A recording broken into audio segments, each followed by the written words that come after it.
നമസ്കാരം മലയാളി വാർത്ത പ്ലസിലേക്ക് സ്വാഗതം. അലക്സ ആശുപത്രിയിലേക്ക് നിരവധി രോഗികളെയാണ് എത്തിക്കുന്നത്. 3 ഘട്ട വെടിനിർത്തൽ നിർദ്ദേശവുമായി അമേരിക്ക മുന്നോട്ട് വരികയും ഇത് നടപ്പാക്കാൻ ലോകരാജ്യങ്ങൾ ആവശ്യപ്പെട്ടിട്ടും റഫേൽ ഇസ്രയേൽ ആക്രമണം തുടരുകയാണ്. അലക്സ ആശുപത്രിയിൽ രോഗികളുടെ എണ്ണം കൂടി വരികയാണെന്ന് UN ആശങ്ക അറിയിച്ചു. 24 മണിക്കൂറിടെ റഫേൽ 115 പേർക്കാണ് പരിക്കേറ്റത്.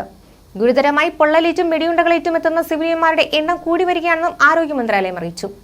ഒക്ടോബർ 7 മുതൽ ഗാസയ്ക്കെതിരായ ഇസ്രയേൽ യുദ്ധത്തിൽ 36,586 പേർ കൊല്ലപ്പെടുകയും 83,074 പേർക്ക് പരിക്കേൽക്കുകയും ചെയ്തിട്ടുണ്ടെന്നാണ് ഒടുവിൽ പുറത്തുവരുന്ന റിപ്പോർട്ടുകൾ.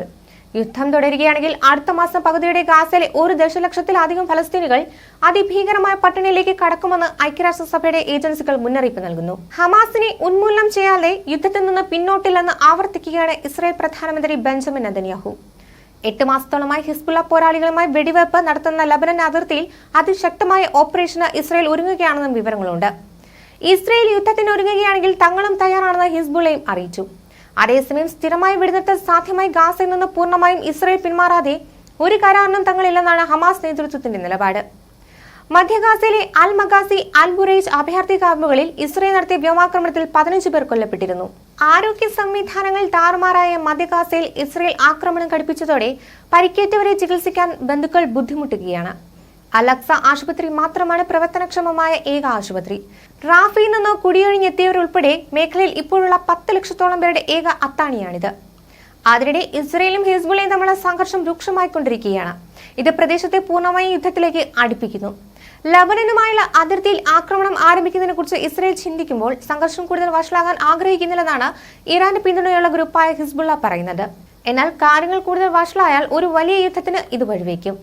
ഗാസ യുദ്ധത്തിനിടയിൽ ഹമാസിന് പിന്തുണ പ്രഖ്യാപിച്ചതിനു ശേഷം കഴിഞ്ഞ 8 മാസമായി ഹിസ്ബുള്ളയും ഇസ്രായേൽ സേനയും വെടിവെപ്പ് നടത്തുകയാണ്. അടുത്ത ദിവസങ്ങളിൽ ഇരുവരും തമ്മിലുള്ള സംഘർഷം കൂടുതൽ വഷളായിട്ടുണ്ട്. പ്രത്യേകിച്ച് തെക്കൻ ലബനനിൽ ഹിസ്ബുള്ള സേനയെ ഇസ്രായേൽ ആക്രമിച്ചതിനു ശേഷം. ഈ ആക്രമണത്തിൽ 3 ഹിസ്ബുള്ള പോരാളികൾ കൊല്ലപ്പെടുകയും ചെയ്തു. പ്രതികാരമായി ലബനൻ തീവ്രവാദ സംഘം വടക്കൻ ഇസ്രായേലിലേക്ക് ഡ്രോണുകളുടെ ഒരു കൂട്ടം അയച്ചു. ഹിസ്ബുള്ളയുടെ ഡ്രോൺ ആക്രമണത്തിനു ശേഷം ഹിസ്ബുള്ളക്കെതിരെ വൻ ആക്രമണം നടത്താനുള്ള സാധ്യതയാണ് ഇസ്രായേൽ പ്രതിരോധ സേന പരിഗണിക്കുന്നത്.